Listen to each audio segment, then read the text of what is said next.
Hello everyone, welcome to chemistry competition. So guys, आज हम start करते हैं अपना जनरल ऑर्गेनिक केमिस्ट्री का असाइनमेंट नंबर 4। हमें क्या करना है, सबसे पहले अपने नोटबुक और पेन अपना हाथ में ले लेना है। उसके बाद क्या करना है, हमें क्वेश्चन को अप्रोच करना है और उसके बाद देखना है कि हम अपने जो ऑप्शन होंगे उनको कैसे एलिमिनेट करते हैं। ठीक है, तो स्टार्ट करते हैं। विच of the following will be more reactive towards electrophilic substitution. यहाँ पर हम क्वेश्चन प्रैक्टिस करने के लिए आए हैं। ठीक है, ऑप्शन तो मैंने लिखे नहीं, चलो ऑप्शन लिख लेते हैं। फर्स्ट का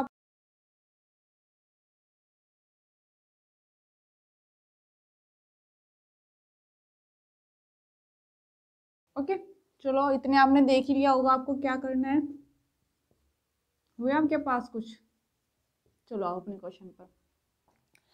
इसमें हमें क्या करना है, इलेक्ट्रोफिलिक सब्स्टिट्यूशन की रिएक्टिविटी बतानी है। यहाँ पर आपका E+ आने वाला है और इसमें आपको बताना है जो आपका इलेक्ट्रोफाइल होगा उसमें सबसे पहले रिएक्शन कौन शो करेगा। ठीक है, तो कौन सी रिंग के पास सबसे ज़्यादा एनर्जी होगी, इस चीज़ को आपको याद रखना है। तो पहला क्या आपका फिनोल है, ठीक है, और दूसरा क्या आपका एनिसोल। ठीक है, ये आपका टोलुइन। ओके, चलो अब ये फिनोल है, तो फिनोल क्या करेगा, अपने जो आपके लोन पेयर ऑफ इलेक्ट्रॉन है ऑक्सीजन के, उसको क्या करेगा, आपके रिंग में उतारेगा। और जब ये रिंग में उतरेगा तो क्या हो जाएगा, यहाँ पर माइनस चार्ज आ जाएगा। आ गया। इसके बाद क्या यहाँ पर कंजुगेशन है, तो देखो आसानी से यहाँ पर आप देख सकते हो, ये माइनस चार्ज क्या होगा, फिर ऐसे रिंग में जाएगा और फिर यहाँ पर माइनस चार्ज आ जाएगा। बोलो आएगा ना। इसके बाद यहाँ पर आओ आप, यहाँ पर भी क्या है कि माइनस चार्ज रिंग में उतरा और यहाँ पर क्या आपका माइनस चार्ज आ गया। अब ये जो नेगेटिव चार्ज है आपका, इस यानी ये क्या बता रहा है कि जो फिनोल रिंग होती है उसके पास जो ऑर्थो पैरा होता है, क्या होता है, ortho para position. Ortho para position पर क्या होती है, इलेक्ट्रॉन डेंसिटी हाई होती है। माइनस चार्ज क्या दिखा रहा है आपको, जो हमारा ऑर्थो पैरा पोजीशन होता है उसके पास क्या होता है, इलेक्ट्रॉन डेंसिटी हाई होती है। यही तो दिखा रहा है आपको। ठीक है, अब आओ, अब आप सोच रहे होगे कि मैम जो ये फिनोल है इसका ये कौन कौन से इफेक्ट शो कर रहा है, तो हमें पता नहीं। तो कोई बात नहीं, ये क्या करता है, माइनस आई इफेक्ट और प्लस एम इफेक्ट आपका शो करता है। ठीक है, ये आपका ऐसे हो जाएगा, देखो। अब आप कहोगे कि मैम प्लस आई इफेक्ट और माइनस आई प्लस एम इफेक्ट शो कर रहा है, तो आपने कैसे कहा कि रिंग में एनर्जी इंक्रीज हो गई या फिर रिंग में आपकी इलेक्ट्रॉन डेंसिटी जो है वो इंक्रीज हो गई। बोलो। तो देखो, सपोज करो कि इसने माइनस आई इफेक्ट लगाया, लेकिन अगर आपको इनका ऑर्डर पूछा जाए स्टेबिलिटी का, प्लस एम इफेक्ट और माइनस एम इफेक्ट का, तो किसका ज़्यादा होगा, आपका प्लस एम इफेक्ट का ना। अगर सपोज करो कि माइनस आई इफेक्ट यहाँ पर आपका 6% है, तो आपका प्लस एम इफेक्ट यहाँ पर कितना होगा, 20%। जब आप 20 में से आप क्या करोगे, 6 को माइनस करोगे तो आपका कितना बच जाएगा, 14 बच जाएगा ना। तो 14% प्लस एम इफेक्ट यहाँ पर है, तो कौन जीता, प्लस एम ना। तो इन चीज़ें आपको देखते हुए चलना है। तो यहाँ पर क्या है, माइनस चार्ज आ गया। ऐसे ही जो है पूरी रिंग में क्या होगा, यहाँ पर कंजुगेशन होगा और आसानी से क्या होगा कि ये E+ को अपने इलेक्ट्रॉन यानी कि इलेक्ट्रोफाइल को आसानी से अपने इलेक्ट्रॉन दे देगा, देगा ना। और ये क्या होगा, यहाँ पर आसानी से ऐसे आके लग जाएगा। आपको एग्जाम में भी यही चीज़ें सोचनी और आसानी से करनी होगी। ठीक है, कोई भी गड़बड़ नहीं करनी आपको इसमें। और यहाँ पर आपका E आ गया, इलेक्ट्रोफाइल आ गया, आ गया। फिर आप क्या करोगे, इसमें आप इसकी जो आपकी बेंजीन होती है वो क्या होती है, हमेशा एरोमेटिक रहना चाहती है। वर्कअप कराओगे, वर्कअप कराने के बाद क्या होगा कि यहाँ से हाइड्रोजन ऐसे निकल जाएगा, कोई भी आपका यहाँ पर बेस आएगा और ऐसे निकाल देगा। उसके बाद माइनस चार्ज आएगा, वो कंजुगेशन में जाएगा और ये ऐसे ब्रेक हो जाएगा और फाइनल प्रोडक्ट आपका ऐसे बन के आ जाएगा। क्योंकि एरोमेटिसिटी जो है वो ब्रेक कभी नहीं होना चाहिए अपनी। और एरोमेटिक कंपाउंड जो होते हैं मोस्ट स्टेबल होते हैं, ये चीज़ भी आपको याद रखनी है। तो आपका कुछ प्रोडक्ट आपका ऐसे बन के आ जाएगा। आओ आप, ये एनिसोल है, तो एनिसोल में आप कहोगे कि मैम यहाँ तो ओनली हाइड्रोजन लगा हुआ था, तो यहाँ पर तो CH3 लगा हुआ है। तो CH3 लगे होने के कारण क्या होगा कि यहाँ पर इससे भी कम माइनस आई होगा, यहाँ पर आपका प्लस आई कहोगे कि मैम यहाँ पर तो शायद प्लस आई इफेक्ट होगा, लेकिन यहाँ पर आप गलत हो। यहाँ पर एनिसोल का जो OCH3 ग्रुप होता है ना, ये आपका माइनस आई इफेक्ट जो होगा ना, यहाँ पर लिखो आप, यहाँ पर एन जो आपका एनिसोल का माइनस आई इफेक्ट होगा आपका फिनोल से भी ज़्यादा होगा। तो लिखो आप माइनस आई इंडक्टिव इफेक्ट, इंडक्टिव इफेक्ट क्या होगा आपका इंडक्टिव इफेक्ट। जो इंडक्टिव इफेक्ट होगा आपका OH का क्या होगा, कम होगा, OCH3 का जो होगा आपका वो ज़्यादा होगा। इस चीज़ को आपको याद रखना है। इसके बेस पर यहाँ पर आपका एक क्वेश्चन सोल्व होगा। ठीक है, तो आओ, तो क्या है कि इसका जो है हमारे पास माइनस आई इफेक्ट ज़्यादा है और प्लस एम इफेक्ट जो है इसका वो यहाँ पर कम वर्क कर रहा है। क्यों? क्योंकि देखो ये जो आपका लोन पेयर ऑफ इलेक्ट्रॉन है, कंजुगेशन में तो जरूर पार्टिसिपेट कर रहे होगे, लेकिन देखो इसको आप ऐसे ओपन करो, ऐसे, ये क्या होगा कि लोन पेयर ऑफ इलेक्ट्रॉन जो है आपस में क्या करेंगे, रिपल्सन शो करेंगे। क्या करेंगे? रिपल्सन करेंगे। जब ये आपस में रिपल्सन करेंगे तो क्या होगा, इनका जो एंगल होगा वो क्या होगा आपका इंक्रीज हो जाएगा। और इसमें एस करेक्टर जो है आपका, एस करेक्टर वो भी क्या है, इंक्रीज हो जाएगा। जब आपका एस करेक्टर इंक्रीज हो जाता है तो बताओ क्या डोनर एबिलिटी जो है वो उसकी इंक्रीज हो जाती है? नहीं, डोनर एबिलिटी जो है आपकी डिक्रीज हो जाती है, हो जाएगी ना। तो यहाँ पर क्या होगा कि माइनस आई इफेक्ट जो होगा प्लस एम इफेक्ट से भी ज़्यादा होगा, क्योंकि यहाँ पर आपका रिपल्सन हुआ लोन पेयर इलेक्ट्रॉन में। उसके बाद क्या हुआ, एंगल जो आपका एंगल है वो इंक्रीज हो चुका है और उसके साथ साथ एस करेक्टर भी क्या है आपका वो इंक्रीज हो चुका है। इस चीज़ को आपको याद रखना है। और जो यहाँ पर आपका CH3 है, ठीक है, ये क्या करेगा आपको, ma'am minus I effect show करेगा। चलो मान लिया कि माइनस आई इफेक्ट शो करेगा, ठीक है। क्या ये आपका प्लस एच इफेक्ट शो नहीं, सॉरी माइनस आई नहीं, प्लस आई इफेक्ट शो करेगा। ये क्या है, प्लस एच इफेक्ट शो नहीं करने का, ये हाइपर कंजुगेशन स्ट्रक्चर भी तो बना सकता है। देखो क्या हुआ कि यहाँ से ऐसे बॉन्ड ब्रेक हो जाएगा, हो गया, और जो माइनस चार्ज आएगा वो क्या करेगा, इलेक्ट्रोफाइल को अपने पास ले लेगा। और इसके बाद क्या हुआ, देखो मैं इसको रफ करती हूँ, आप इसमें इसको लिखो, जगह नहीं है इसके लिए करना पड़ रहा। देखो यहाँ पर आओ, आपका कैसे बनेगा ये मैं आपको दिखा रही हूँ। तो कुछ ऐसे बन जाएगा, बोलो बनेगा या नहीं बनेगा? अब जब ये इलेक्ट्रोफाइल को अपने पास ले लेगा, बनेगा ना। तो जो H प्लस है, अगर आपको पता हो जो आपका कार्बोकेटायन होता है, उस कार्बोकेटायन से नेक्स्ट जुड़ा आपका कार्बन क्या होता है, अल्फा कार्बन, पता होगा इतना तो आपको। और उस अल्फा कार्बन से जुड़े हुए हाइड्रोजन क्या होते हैं आपके, अल्फा हाइड्रोजन होते हैं ना।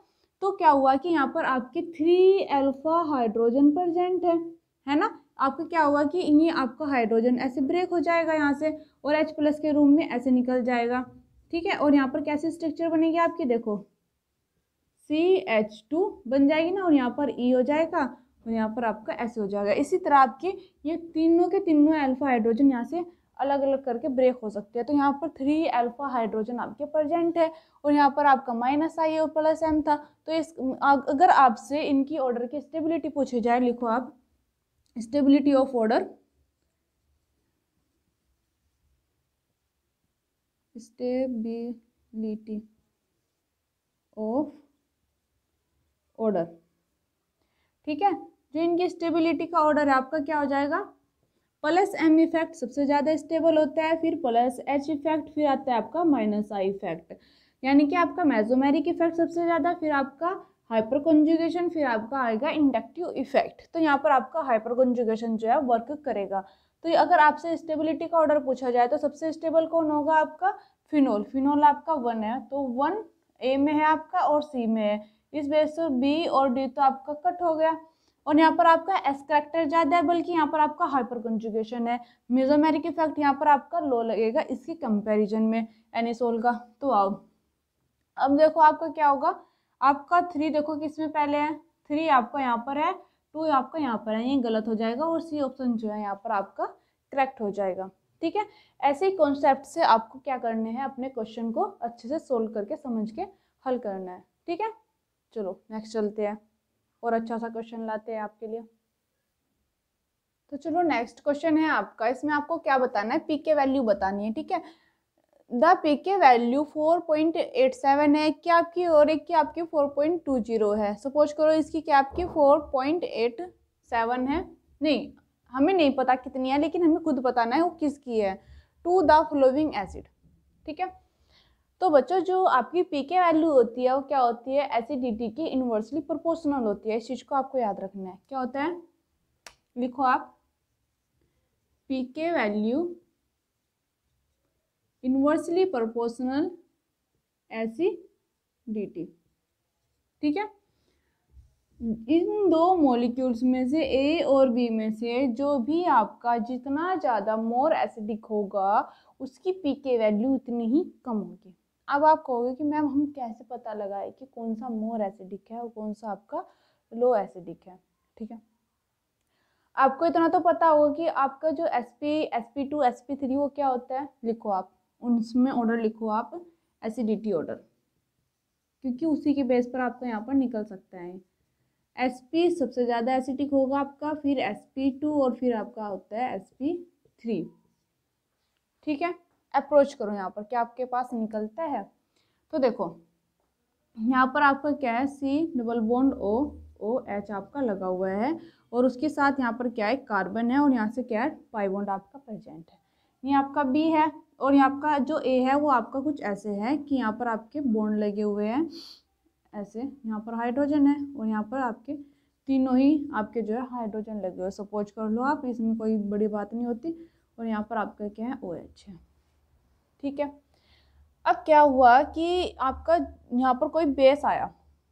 ठीक है, बेस रिएक्शन करने के लिए आया, तो बेस का वर्क पता है आपको, बेस का वर्क होता है एक्सेप्ट ए हाइड्रोजन। एसिडिक हाइड्रोजन को क्या करता है, वो एक्सेप्ट करता है, यानी कि अपने अंदर ग्रहण कर लेता है और क्या करता है, H+ को लेकर चला जाता है और माइनस चार्ज जो है वहाँ पर छोड़ देता है।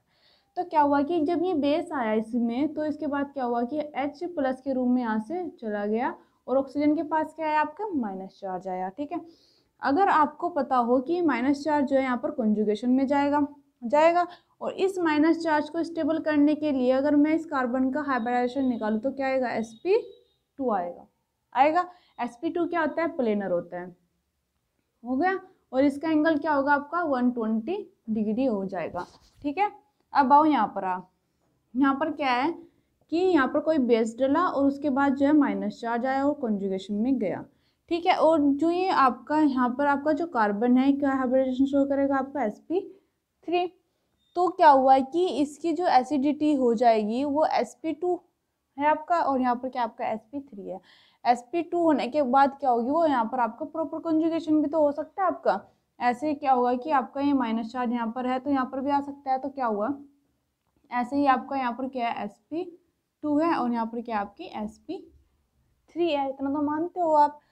तो क्या हुआ कि इसके बाद अगर मैं देखूँ तो बताओ क्या ये आपका जो O- आया यहाँ पर H+ निकलने के बाद, क्या वो ऐसे रिंग में नहीं आ सकता, वो ऐसे रिंग में आ जाएगा और क्या करेगा, यहाँ पर कॉन्जुगेशन शो करेगा।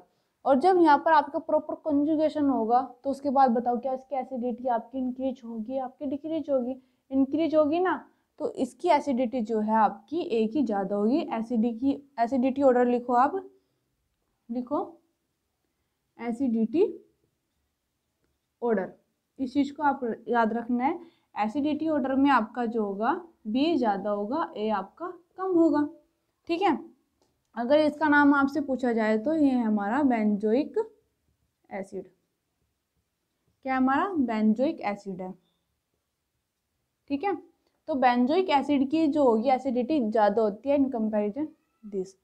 ठीक है, तो अब हमें बताना था पीके वैल्यू, तो हमने देखा था जिसकी पीके वैल्यू जो होगी जितनी ज़्यादा होगी उसकी एसिडिटी जो होगी उतनी ही कम होगी। तो इस बेस पर ये आपकी एक पीके वैल्यू नहीं है आपकी और एक पीके वैल्यू नहीं है आपकी। तो एसिडिटी किसकी ज़्यादा है आपकी, बी की। तो बी की पीके वैल्यू क्या होगी आपकी, कम होगी, 4.20 आपकी हो जाएगी।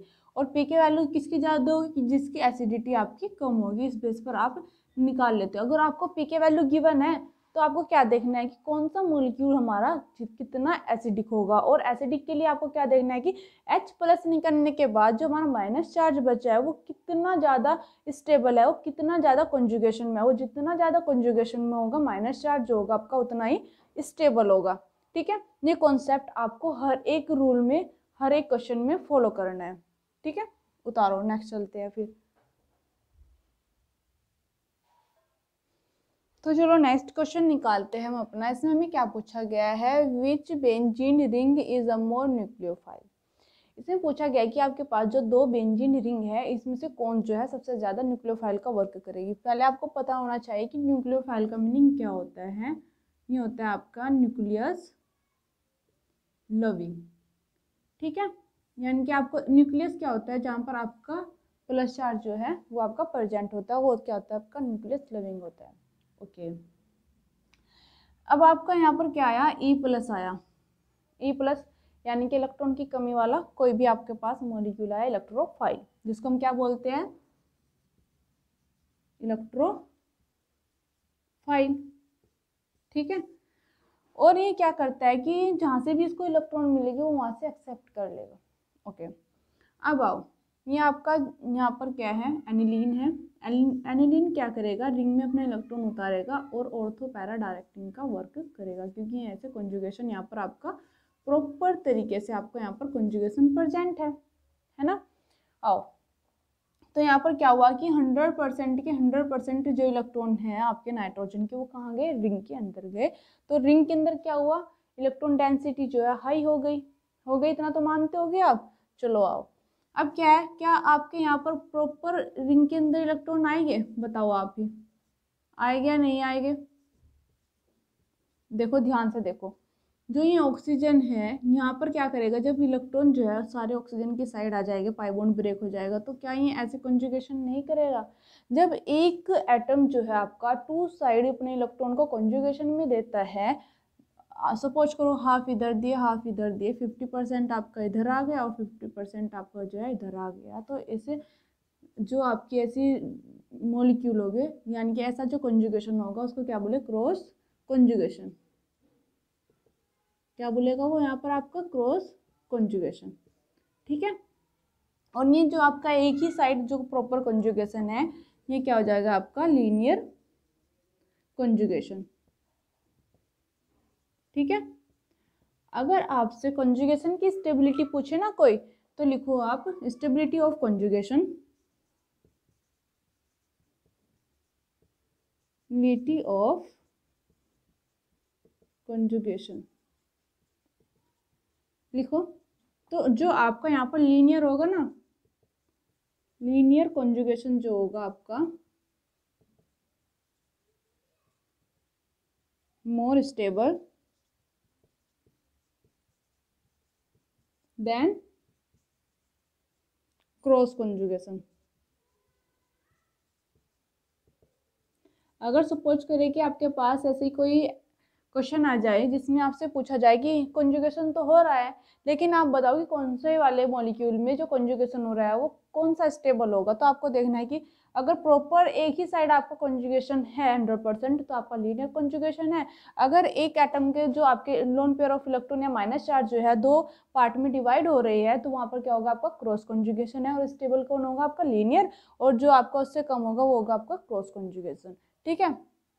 तो आपको सिर्फ यहाँ पर देखना था कि ई प्लस को कौन पहले लेगा। तो यहाँ पर आपके 100% आ रहे हैं रिंग में, और यहाँ पर आपके 50% आ रहे हैं, तो यहाँ पर आपके आधे मिल रहे हैं, यहाँ पर आपको पूरे मिल रहे हैं। तो बताओ ई प्लस को कौन पहले लेगा, तो जिसके पास 100% आ रहे होंगे वो ई प्लस को आसानी से अपने पास ले लेगा। लेगा या नहीं लेगा, तो कैसे बन जाएगा, यहाँ पर ये ऐसे बन जाएगा कुछ, देखो बनेगा या नहीं बनेगा, आप बताओ, बनेगा ना, ऐसे हो गया, ठीक है। अब क्या हुआ कि कोई बेस आया, उसने H प्लस को लिया, क्योंकि जो भी एरोमेटिक रिंग होगी वो क्या करेगी, अपनी एरोमेटिसिटी को कभी ब्रेक नहीं होने देगी, और वर्कअप कराने के बाद क्या करेगी, अपनी रिंग को दोबारा से एरोमेटिक करा लेगी। और यहाँ पर ऐसे ब्रेक हुआ, माइनस चार्ज जो हुआ वो रिंग में उतर गया, ठीक है। जब बेस आपका H प्लस को एक्सेप्ट कर लेता है ना, बताओ, तो वहाँ पर माइनस चार्ज आता है, इस चीज़ को भी आपको याद रखना है, ठीक है। और माइनस चार्ज क्या करता है, ऐसे कॉन्जुगेशन में जाएगा और उसके बाद क्या करेगा, पाई बॉन्ड को ब्रेक करेगा, और जो आपका इलेक्ट्रोनेगेटिव एटम होता है ना, उसके पास क्या होता है, प्लस चार्ज कभी भी स्टेबल नहीं होता। इस चीज़ को भी आपको याद रखना है, उसके पास प्लस चार्ज कभी भी स्टेबल नहीं होता, वो अपने आप को स्टेबिलिटी को गेन करने के लिए कुछ ना कुछ वर्क जरूर करेगा, ठीक है।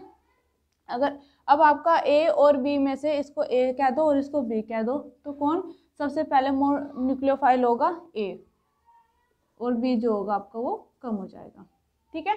आया होगा आपके समझ में, उतारो और फिर नेक्स्ट चलते हैं, अच्छा सा क्वेश्चन लाते हैं और देखकर। नेक्स्ट क्वेश्चन है हमारा, the total number of system which are cross conjugation. Cross conjugation अभी मैंने आपको समझाया है। ऐसे जो क्वेश्चन होते हैं ना आपके गेट में आ सकते हैं, गेट में जो होते हैं NET टाइप्स के जो आपके क्वेश्चन होते हैं वे आपके ऐसे ही होते हैं, ठीक है। थोड़ा सा आप यहाँ पर सीखते हो। चलो, तो मैंने अभी आपको क्रॉस कॉन्जुगेशन सिखाया है, वीडियो पॉज करो और बताओ आपका जो है क्रॉस कॉन्जुगेशन कितने आपके यहाँ पर प्रेजेंट है, ठीक है। तो चलो हम सीखते हैं। देखो आपको क्या देखना है, यहाँ पर जो हमारे यहाँ पर पाई बॉन्ड है वो ऐसे ब्रेक होगा। एक चीज और आपको मैं सिखाती हुई चलती हूँ।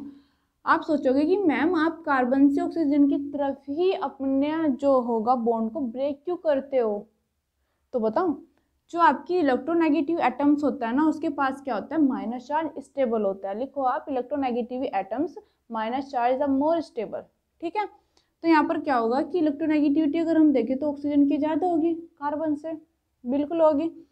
तो क्या होगा कि बॉन्ड जो है कार्बन की साइड ना ब्रेक होगा, क्या होगा आपका ऑक्सीजन की साइड ब्रेक होगा, ऑक्सीजन पर क्या आ जाएगा, माइनस चार्ज। और जब ये कार्बन की साइड से ब्रेक होकर ऑक्सीजन पर माइनस चार्ज आ जाएगा तो बताओ कार्बन पर क्या आएगा, प्लस चार्ज। क्यों, क्योंकि क्या हुआ कि जब बॉन्ड ब्रेक हुआ तो दोनों इलेक्ट्रॉन कहाँ आए, ऑक्सीजन की तरफ आए, और कार्बन पर क्या हो गया, इलेक्ट्रॉन की कमी हो गई। अब इस कमी को पूरा करने के लिए देखो, क्या यहाँ से कोई इलेक्ट्रॉन आ सकता है, बिल्कुल आ सकता है। यहाँ पर क्या होगा कि प्रॉपर कॉन्जुगेशन हो जाएगा, और यहाँ से भी आ सकता है। बताओ आएगा या नहीं आएगा, बोलो आएगा ना। जब सपोज करो एक साइड एक बार क्या किया कि इस पूरी रिंग के साथ इसने कॉन्जुगेशन किया, एक बार क्या किया कि इसने पूरी इस रिंग के साथ कॉन्जुगेशन किया। जब एक एटम्स क्या तो दो रिंग में दो साइड अपने इलेक्ट्रॉन डोनेट कर रहा हो या फिर दो साइड से इलेक्ट्रॉन ले रहा हो, तो इस कॉन्जुगेशन को क्या बोलोगे आप, क्रॉस कॉन्जुगेशन। तो यहाँ पर CC क्या है आपका, क्रॉस कॉन्जुगेशन है, हो जाएगा ना। अब आओ, अब क्या किया मैंने, कार्बन से ऑक्सीजन की साइड जब बॉन्ड ब्रेक किया तो बॉन्ड ब्रेक करने के बाद दोनों जो इलेक्ट्रॉन है ऑक्सीजन के पास चले गए और कार्बन के पास क्या आ गया, प्लस चार्ज आएगा ना। और इस प्लस चार्ज को स्टेबल करने के लिए क्या हुआ कि एक बार क्या हुआ, इस पाई बॉन्ड, ये वाला पाई बॉन्ड ब्रेक हुआ, देखो कैसा बन जाएगा आपका, थोड़ा आपके पास आना भी चाहिए, यहाँ पर माइनस चार्ज है और यहाँ पर आपका ऐसे बन गया। एक बार मैंने इन्हीं किया, एक बार क्या किया कि मैंने ये वाला ही बॉन्ड ब्रेक करा दिया, तो क्या बनेगा मेरा, देखो इधर, बताओ बनेगा या नहीं बनेगा, बन जाएगा ना। इस टाइप से मेरे पास 2 मॉलिक्यूल प्रेजेंट है यहाँ पर। तो एक बार इसने दिए अपने इलेक्ट्रॉन इसको कॉन्जुगेशन में, एक बार क्या दिया, इसने अपने इलेक्ट्रॉन दिए कॉन्जुगेशन में। जब यहाँ पर क्या हुआ, दोनों अपने इलेक्ट्रॉन कॉन्जुगेशन में दिए, तो इस कॉन्जुगेशन को क्या बोलोगे आप, क्रॉस कॉन्जुगेशन बोलोगे ना, पहचान लोगे ना अब आप इसको। देखो अब आप इधर आओ, ये आपका जो ऑक्सीजन होता है, ऑक्सीजन के पास क्या होता है, loan pair of electron present होते हैं, इतना तो पता होगा आपको। तो क्या होगा कि अब ये ऑक्सीजन के पास के जो लोन पेयर ऑफ इलेक्ट्रॉन क्या है वो कॉन्जुगेशन में हो जाएगी ऐसे, हाफ इधर आ जाएगी आपके और हाफ इधर हो जाएंगे। जब ये ऑक्सीजन के लोन पेयर ऑफ इलेक्ट्रॉन जो है हाफ हाफ पार्टिसिपेट कर लेगी, आपका सपोज करो 50% इधर गए और 50% इधर गए, तो इस कॉन्जुगेशन को क्या बोलोगे आप, क्रॉस कॉन्जुगेशन। क्या बोलोगे, क्रॉस कॉन्जुगेशन। ओके, अब आओ नेक्स्ट। अब आप कहोगे कि मैम यहाँ पर तो हमने इलेक्ट्रोनेगेटिविटी के बेस पर कर लिया था कि बॉन्ड किस साइड ब्रेक कराना है। मान लिया कि आपने मैम हमने ऐसे किया, क्या ये सही है, नहीं, ये आपका गलत हो जाएगा। क्यों, क्योंकि आपको पता है कि इलेक्ट्रोनेगेटिविटी किसकी ज़्यादा होगी, जिसके अंदर आपका S कैरेक्टर ज़्यादा होगा उसकी क्या होगी, आपकी इलेक्ट्रोनेगेटिविटी ज़्यादा होगी, ठीक है। तो आप sp2 और sp3 की जो होगी इलेक्ट्रोनेगेटिविटी जो है सबसे कम होगी। लिखो आप इलेक्ट्रोनेगेटिविटी ऑर्डर, ठीक है। तो निकाल लो आप, सबसे पहले आपके पास क्या करना होगा, आपको हाइब्रिडेशन निकालना होगा। तो हम अपनी बहुत बार बता चुके हैं कि आपको हाइब्रिडेशन कैसे निकालते हैं, जो हमारे क्या हो गए, sigma bond plus lone pair क्या करते हैं, हाइब्रिडाइजेशन में पार्टिसिपेट करते हैं ना।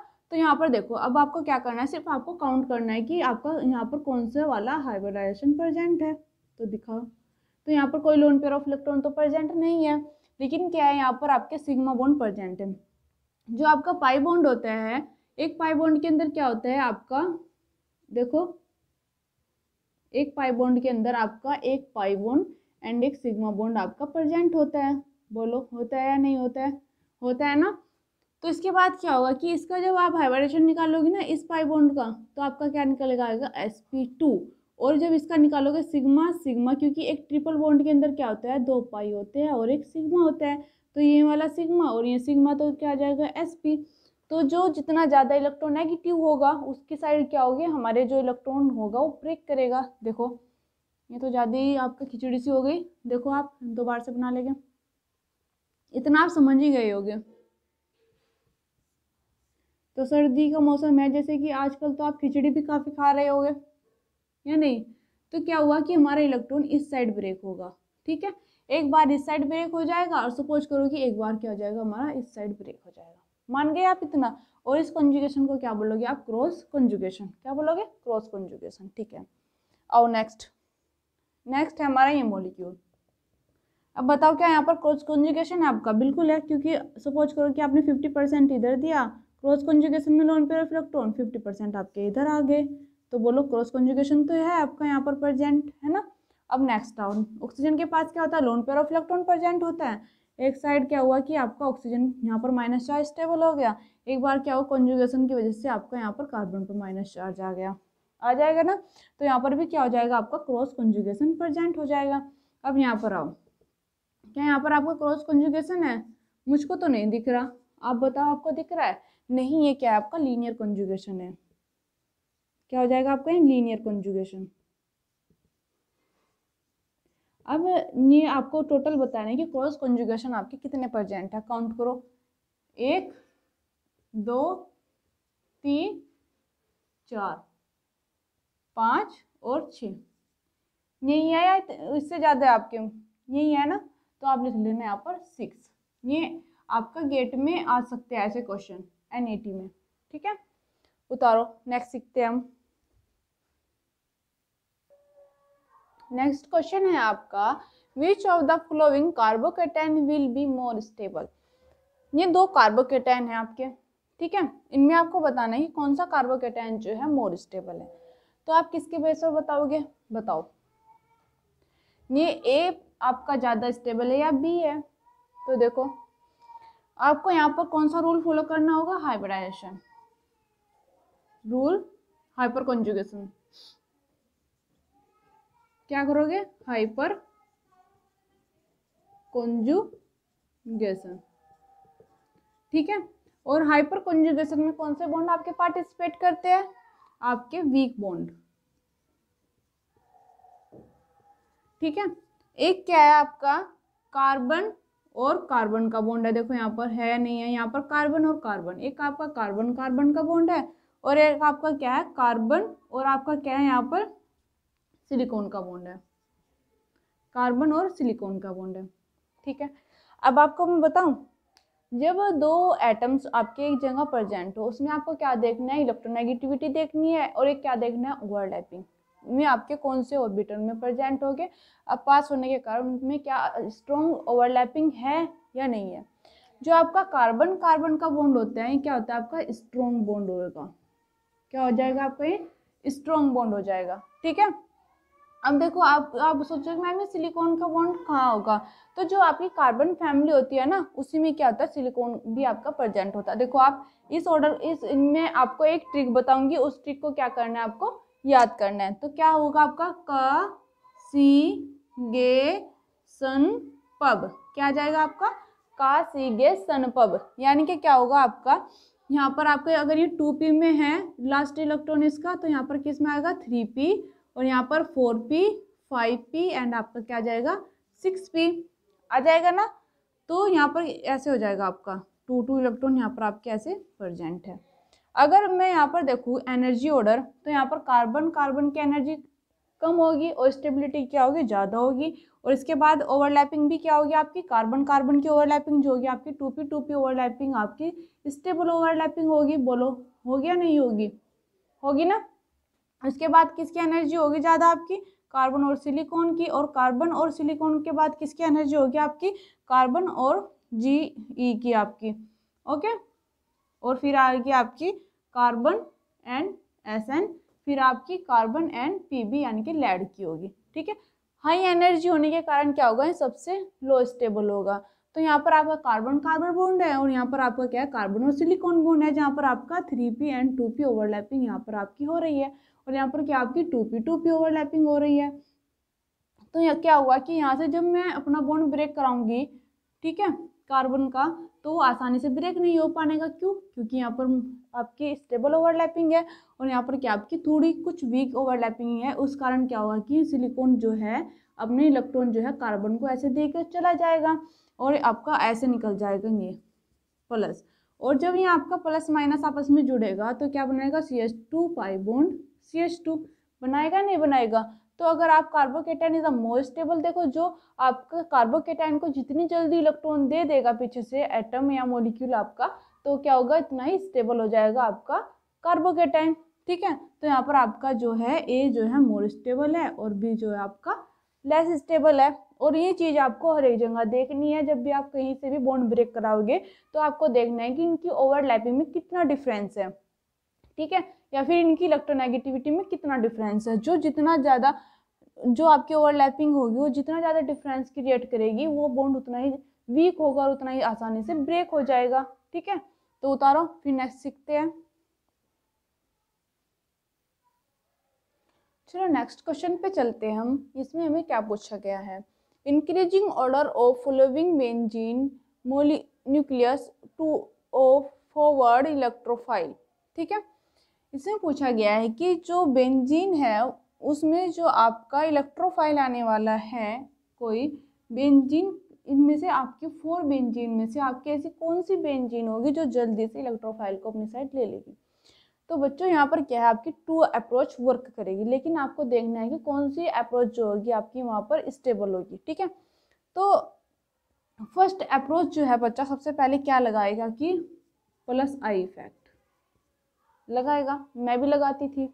ठीक है, तो यहाँ पर क्या कहोगे कि आप यहाँ पर एक प्लस आई इफेक्ट है और आपका यहाँ पर 2 प्लस आई इफेक्ट है। ठीक है, और यहाँ पर भी क्या है, 1 प्लस आई इफेक्ट है आपका, और यहाँ पर क्या है, आपके 3 प्लस आई इफेक्ट आपके वर्क कर रहे हैं। ठीक है, लेकिन जब आप स्टेबिलिटी में जाओगे ना, पता क्या होता है, हाइपर कॉन्जुगेशन जो होगा ना प्लस एच प्लस आई से ज़्यादा स्टेबल होता है। ठीक है, क्या होता है, प्लस आई से ज़्यादा स्टेबल होता है। स्टेबिलिटी ऑर्डर को आपको याद रखना है, मैं आपको पहले भी बता चुकी हूँ। ठीक है, तो उतारो यहाँ पर, आओ अब क्या करोगे, आप अपने हाइपर कॉन्जुगेशन स्ट्रक्चर यहाँ पर बनाओगे। तो देखो क्या हुआ कि कोई इलेक्ट्रोफाइल, इसको आप रफ कर लो 2i यहाँ पर कोई भी आपका ऐसा काम नहीं होगा, यहाँ पर आपको ओनली हाइपर कॉन्जुगेशन कंसिडर करना है। ठीक है, आओ, तो क्या हुआ कि इलेक्ट्रोफाइल आपका आया और ऐसे पाई बॉन्ड ब्रेक हुआ आपका, और यहाँ पर क्या हुआ, प्लस चार्ज जनरेट हो जाएगा, हो जाता है ना। तो क्या बन जाएगा, कुछ ऐसे बन जाएगा आपका, ये देखो प्लस चार्ज, और यहाँ पर जो पाई बॉन्ड जो ऐसे ब्रेक हुआ उसने ई ले लिया अपने पास। ठीक है, और यहाँ पर आपका कुछ पाई बॉन्ड ऐसे हैं। तो बच्चों जो हमारा प्लस जान के जो कार्बोकैटायन, ये क्या आपका कार्बोकैटायन, और कार्बोकैटायन के नेक्स्ट जुड़ा हुआ कार्बन क्या होगा, आपका अल्फा कार्बन होगा। नोटबुक में आप इसको मेंशन कर लेना, आपको याद रहना चाहिए। कार्बोकैटायन से जुड़ा हुआ कार्बन क्या होगा, आपका अल्फा कार्बन होगा, और अल्फा कार्बन से जुड़े हुए हाइड्रोजन क्या होते हैं, अल्फा हाइड्रोजन होते हैं। जिसमें जितने ज़्यादा मैक्सिमम अल्फा हाइड्रोजन आपके होंगे तो वहाँ पर क्या होगा, आपकी उतनी ही ज़्यादा जो होगी आपकी वो स्टेबिलिटी हो जाएगी, हाइपर कॉन्जुगेशन स्टेबिलिटी उतनी ही ज़्यादा हो जाएगी आपकी। तो यहाँ पर आपके क्या है, 3 अल्फा हाइड्रोजन। ठीक है, अब नेक्स्ट आओ, ये आपकी सपोज करो ए है। अब बी में देखो आप, यहाँ पर क्या हुआ कि पाई बॉन्ड ऐसे ब्रेक हुआ, माइनस चार्ज आया, उसने क्या किया, इलेक्ट्रोफाइल को अपनी साइड ले लिया। ठीक है, और यहाँ पर क्या हुआ, आपका कार्बोकैटायन जनरेट हो गया। और ये हाइपर कॉन्जुगेशन क्या करता है, ऐसे होता है, देखो ये H प्लस जो है आपका, यहाँ से H प्लस के रूप में हाइड्रोजन आपका निकल गया, और जो यहाँ पर माइनस चार्ज बना है वो आपस में क्या करते हैं, रिंग की फॉर्मेशन, यानी कि आपके पाई बॉन्ड की फॉर्मेशन ऐसे कर लेंगे। बोलो करेंगे या नहीं करेंगे, करेगा ना।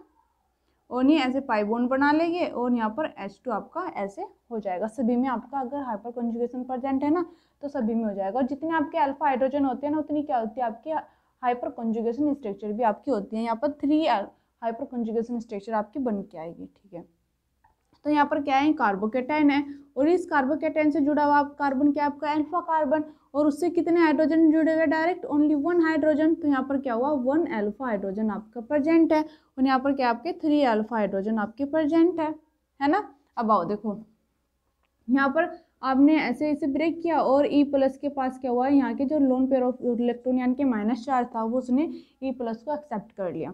ठीक है, अब देखो यहाँ पर प्लस चार्ज बन के आया, तो इस प्लस चार्ज से जुड़ा हुआ कार्बोकेटाइन से जुड़ा हुआ कार्बन अल्फा कार्बन, और उससे डायरेक्ट जुड़े हुए हाइड्रोजन क्या हो गया आपके अल्फा हाइड्रोजन। तो इस प्रकार क्या हुआ, यहाँ पर 2 अल्फा हाइड्रोजन आपके प्रेजेंट है। ठीक है, अब आओ, अभी अगर ये सपोज करो कि यहाँ से क्या हुआ कि आपके पाई बॉन्ड ऐसे ब्रेक हुआ, पाई बॉन्ड ब्रेक होने के बाद क्या हुआ कि यहाँ पर माइनस और यहाँ पर आपका प्लस चार्ज हुआ, तो माइनस चार्ज क्या करेगा, ई प्लस को अपनी साइड ले लेगा और यहाँ पर कार्बोकेटाइन आपका जनरेट हो गया। इस कार्बोकेटाइन से जुड़ा हुआ अल्फा कार्बन, क्या इसके पास कोई भी अल्फा हाइड्रोजन आपका प्रेजेंट है, नहीं ना, देखो आप है तो नहीं, तो यहाँ पर क्या हुआ 0 अल्फा हाइड्रोजन। ठीक है, तो स्टेबिलिटी का ऑर्डर लगा हुआ आप 3 और यहाँ आपके 1 और यहाँ पर 2 और यहाँ पर 0, तो ए सबसे ज़्यादा हो जाएगा, सी और डी में देखो आपका यहाँ पर 1 और यहाँ पर 2, तो सी हो जाएगा, सी के बाद आपका आ जाएगा बी और बी के बाद आ जाएगा आपका डी। ये आपका जो ऑर्डर है ये बिल्कुल करेक्ट ऑर्डर है। ठीक है, आपके पास जब ऐसे क्वेश्चन आएंगे ना तो आपको देखना है कि सपोज करो कि हमने ये वाला इफेक्ट लगाया, इस इफेक्ट के अलावा क्या यहाँ पर कोई दूसरा इफेक्ट भी वर्क करेगा। अगर हाइपर कंजुगेशन के अलावा अगर यहाँ पर आपको मेसोमेरिक इफेक्ट होता ना, तो मेसोमेरिक इफेक्ट जो होगा आपका ज़्यादा स्टेबल हो जाता। मेसोमेरिक इफेक्ट जो होता है वो अल्फा हाइड्रोजन से भी ज़्यादा जो होता है वो स्टेबल होता है। ठीक है, याद रखोगे ना। चलो उतारो, नेक्स्ट चलते हैं फिर। चलो बच्चों नेक्स्ट क्वेश्चन करते हैं। जो हमारा नेक्स्ट क्वेश्चन ये है हमारा, इतना ही तो हमारा इजी क्वेश्चन है और इतना ही जो है हमारा इंपॉर्टेंट क्वेश्चन है, आपको ध्यान से करना होगा। ठीक है, आओ, इसमें पूछा गया है in which of the following molecule the resonance effect is not present. ठीक है, तो आप निकालो फिर मैं आपको बताती हूँ। तो देखो NH2 है, loan pair of electron present है, करेगा नहीं करेगा, बिल्कुल करेगा। ठीक है, क्योंकि अगर हम एनर्जी ऑर्डर देखें तो एनर्जी ऑर्डर भी आप लिख लो, ये छोटी छोटी बातें आपके लिए काफ़ी इंपॉर्टेंट है। एनर्जी ऑर्डर, तो एनर्जी ऑर्डर जो है किसका ज़्यादा होगा, नॉन बॉन्डिंग ऑफ इलेक्ट्रॉन का, फिर पाई बॉन्ड का, फिर आपका सिग्मा बॉन्ड का। अगर कहीं भी आपका जो है डोनर एटम्स एक पाई बॉन्ड एक सिग्मा और एक आपका non bonding of electron present है, तो कौन पहले इलेक्ट्रॉन देगा, नॉन बॉन्डिंग ऑफ इलेक्ट्रॉन जो है आपका पहले इलेक्ट्रॉन देगा, फिर पाई और फिर आपका सिग्मा। ठीक है, आओ, तो यहाँ पर क्या प्रॉपर कंजुगेशन है, तो यहाँ पर जो कंजुगेशन होता है उसको क्या बोलते हैं, रेजोनेंस। इस चीज़ को भी आपको याद रखना है, कंजुगेशन ही हमारा रेजोनेंस होता है। आओ, अब यहाँ पर क्या प्लस चार्ज है, प्लस चार्ज का मीनिंग किसके पास, तो लोन पेयर या फिर सिग्मा या फिर पाई कोई प्रेजेंट ही नहीं है कि आपका NH2 जो NH3 प्लस चार्ज यहाँ पर रिंग में इलेक्ट्रॉन दे ही नहीं पाने का, इसके पास तो खुद ही इलेक्ट्रॉन की कमी है, तो खुद चाहेगा कि मुझे कोई इलेक्ट्रॉन दे और मैं स्टेबल हो जाऊँ। तो क्या हो जाएगा कि यही आपका जो है यहाँ पर करेक्ट ऑप्शन है, क्योंकि resonant effect is not present, ये बी ऑप्शन ही यहाँ पर आपका करेक्ट हो जाएगा। अब आओ यहाँ पर एक चीज़ सीखना आप, यहाँ पर जो OH होता है -I and +M effect show करता है। ठीक है, तो +M इफेक्ट जो होगा ज़्यादा इफेक्टिव होता है यहाँ पर आपका। ठीक है, इस तरह आपका जो हेलोजन फैमिली होती है ना, हेलोजन फैमिली भी क्या करती है, -I and +M effect show करती है। इस चीज़ को आपको याद रखना है। ठीक है, तो यहाँ पर आयोडीन, सॉरी आप लिखो फ्लोरो क्लोरो ब्रोमो आइडो। ठीक है, जो फ्लोरीन होता है वो 2p होता है, और ये क्या होगा आपका 3p, और ये क्या होगा आपका 4p, और ये क्या होगा आपका 5p हो जाएगा। तो ये अगर सपोज करो हम यहाँ पर कार्बन के साथ इसकी ओवरलैपिंग कराते हैं, तो यहाँ पर 2p ओवरलैपिंग होगी फ्लोरीन और क्लोरीन में आपकी 3p और ब्रोमीन में आपकी 4p और आयोडीन के साथ कार्बन की आपकी क्या होगी 5p ओवरलैपिंग होगी। तो मैंने आपको पहले बताया था जब आपकी ओवरलैपिंग जो है 2p में होती है तो क्या होती है, स्टेबल ओवरलैपिंग होती है ना। अगर सपोज करो यहाँ पर क्या आपका फ्लोरीन है, ठीक है, फ्लोरीन है तो 2p ओवरलैपिंग है, तो +M इफेक्ट कौन ज़्यादा शो करेगा, फ्लोरीन, बोलो करेगा ना। तो अगर मैं यहाँ पर प्लस एम इफेक्ट लिखूँ ना हेलोजन फैमिली का, लिखो आप plus M effect of halogen family. क्योंकि बहुत से बच्चे क्या करते हैं कि आप कहोगे कि मैम हाई इलेक्ट्रोनेगेटिव होने के कारण क्या करेगा कि ये इलेक्ट्रॉन खींचेगा, माना कि खींचा, लेकिन ओवरलैपिंग भी तो कोई चीज होती है ना, टू पी ओवरलैपिंग यहाँ पर होती है। और प्लस एम इफेक्ट जो है कौन सबसे ज्यादा शो करेगा, लिखो आप FCl Br I। इस ऑर्डर को आपको कभी नहीं भूलना, ठीक है। अब आप लिखो minus I effect of halogen family. जब आप माइनस आई इफेक्ट देखोगे ना इसका, तो पता कौन करेगा, माइनस आई इफेक्ट जो है आयोडीन सबसे ज्यादा करेगा, फिर आपका क्लोरीन, ब्रोमीन, और फिर आपका नहीं आपका ब्रोमीन पहले आ जाएगा, ब्रोमीन, और फिर आपका क्या आ जाएगा क्लोरीन, और फ्लोरीन जो है सबसे कम माइनस आई इफेक्ट यहाँ पर आपका शो करेगा। क्यों? क्योंकि ओवरलैपिंग की वजह से क्या होगा कि कॉन्जुगेशन में जो इनके लोन पेयर ऑफ इलेक्ट्रॉन है वो आसानी से जाएंगे। इस चीज को आपको पता होना चाहिए कि यहाँ पर plus M fluorine, chlorine, bromine, और आपका यहाँ पर जो माइनस आई इफेक्ट शो करने वाला है माइनस आई हो जाए आयोडीन, ब्रोमीन, क्लोरीन और फ्लोरीन। क्यों? क्योंकि यहाँ पर 5p और 2p ओवरलैपिंग जो होती है वीक ओवरलैपिंग होती है। क्या होती है? Weak overlapping. क्या होगी? Weak overlapping. इस चीज को आपको हमेशा याद रखना है। वीक ओवरलैपिंग होने के कारण क्या होगा कि आयोडीन जो है इस बेंजीन में, बेंजीन के साथ बता रही हूँ मैं आपको, कभी किसी भी मॉलिक्यूल में लगा दो, ओनली बेंजीन के साथ, इस बेंजीन में क्या करेगा कि अपने इलेक्ट्रॉन जल्दी से डोनेशन में नहीं दे पाएगा। जो इनके पास lone pair of electron present होगे ना, हाई साइज होने के कारण क्या होगा, आयोडीन अपने पास अपने इलेक्ट्रॉन रखेगा, और ओवरलैपिंग जो होगी आपकी 5p और 2p के बीच अच्छी नहीं होनेगी। उस कारण क्या हो जाएगा, हाईली डिफरेंस हो जाएगा, ऐसे हो जाएगा। 5p आपको कुछ ऐसे हो जाएगा और 2p आपको कुछ छोटू सा ऐसे हो जाएगा। तो बताओ अगर मैं इनको ऐसे मिलाऊं क्या मिल पाएंगे? बिल्कुल भी नहीं मिल पाएंगे। अगर मैं 2p मिलाऊंगी तो आसानी से ऐसे मिल पाएंगे? मिल पाएंगे ना, बिल्कुल। तो इन चीज को आपको याद रखना है, इस ऑर्डर को भी आपको याद रखना है। जब बेंजीन के साथ हम ओवरलैपिंग कराते हैं तो कैसे कराएंगे, ठीक है। तो आओ यहाँ पर आंसर तो हमारा निकल चुका था, बी है, ठीक है। जो हमने कॉन्सेप्ट यहाँ पर सीखा है इसको आपको हमेशा याद रखना है, काम आ सकता है आपके किसी भी इंटरव्यू में या फिर एग्जाम में, ठीक है। उतारो फिर नेक्स्ट चलते हैं।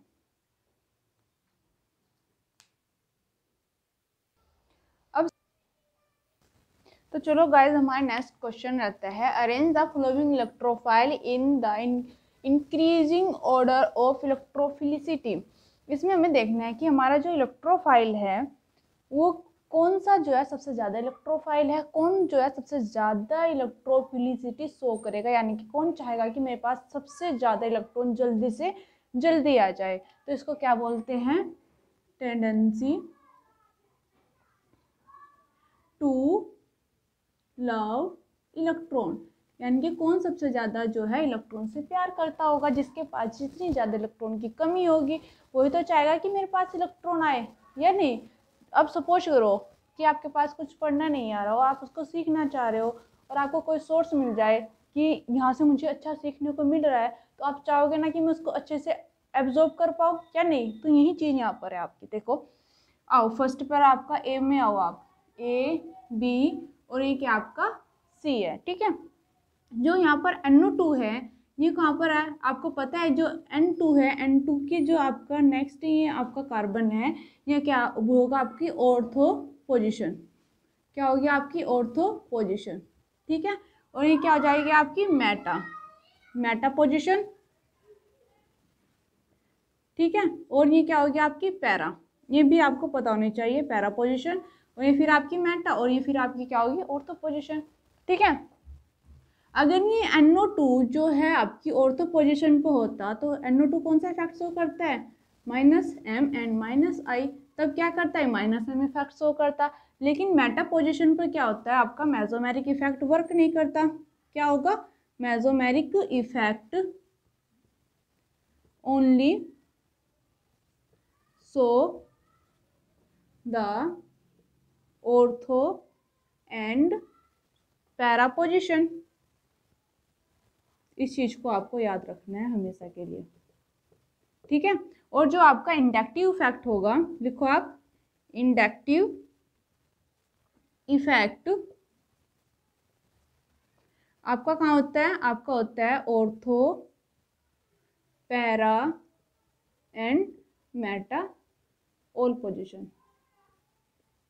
ठीक है, इंडक्टिव इफेक्ट आपका जहाँ भी होगा वो आपका क्या होता है, ओनली डिस्टेंस डिपेंडिंग इफेक्ट होता है, ये डिस्टेंस पर डिपेंड करता है। आपका क्या होता है 4 कार्बन से आपका 3 कार्बन के बाद जो है लगना बंद हो जाता है। ठीक है, इतना आप याद रख लेना। ओके, तो यहाँ पर मेटा पोजीशन पर है, यहाँ पर क्या वर्क होगा आपका माइनस आई इफेक्ट का, और यहाँ पर ओ एम क्या है आपका प्लस एम इफेक्ट शो करता है और क्या करता है माइनस आई इफेक्ट शो करता है। ठीक है, तो यहाँ पर भी क्या हुआ माइनस आई इफेक्ट हुआ आपका, और यहाँ पर आओ क्योंकि ओ एम क्या है आपका OCH3 ही है आपका, जितना ही आपका माइनस आई इफेक्ट शो करेगा उतना ही आपका प्लस एम इफेक्ट भी शो करेगा ये। ठीक है, और यहाँ पर NO2 है, NO2 क्या है आपकी ऑर्थो पोजीशन पर, ऑर्थो पोजीशन पर होने के कारण क्या होगा यहाँ पर देखो, ऑर्थो पोजीशन पर होने के कारण plus minus M and minus I जो होगा दोनों ही यहाँ पर आपके प्रेजेंट होंगे। ठीक है, यहाँ पर आपका प्लस एम और माइनस आई है तो एक दूसरे को सपोज करो कि इन्होंने क्या किया कट किया, एक जितना आपका क्या है यहाँ पर प्लस एम है उतना ही क्या आपका माइनस आई भी है, जितनी तीव्र गति से इलेक्ट्रॉन खींचना चाहेगा उतनी तीव्र गति से ये देना भी चाहेगा। तो आओ सबसे ज्यादा इलेक्ट्रोफिलिसिटी यहाँ पर किसकी होगी, कौन चाहेगा कि सबसे ज्यादा इलेक्ट्रॉन मेरे पास आए, क्योंकि ये ऑर्थो पोजीशन पे जो NO2 है यहाँ पर माइनस एम और माइनस आई शो कर रहा है तो सबसे ज्यादा C हो जाएगा आपका, और यहाँ पर जितना दे रहा है उतना ले भी रहा है, और यहाँ पर आपका ओनली माइनस आई इफेक्ट से ले रहा है NO2 जो होता है अच्छा इलेक्ट्रॉन खींचने वाला ग्रुप होता है, तो यहाँ पर A आ जाएगा और A के बाद क्या आएगा आपका B आएगा, ये आपका यहाँ पर ऐसे ऑर्डर रहता है। तो बच्चों आज हमने काफी कुछ सीखा है, और नो अब फिर से लाइट गई।